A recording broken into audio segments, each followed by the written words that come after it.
kung paano mag screen recorder. So ayan, tara na guys, punta lang kayo guys sa Play Store.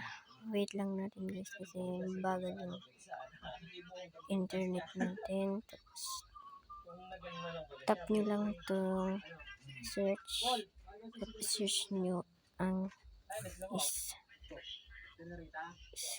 screen recorder nya, nandito na. Katapos nyan guys, i-install nyo lang. Ay wag, hindi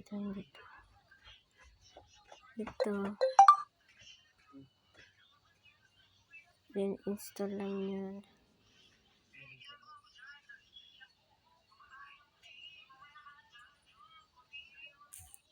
So sa akin kasi guys, may nakaano na siyang voice screen recording. So pwede na yan sa akin ito. Kaya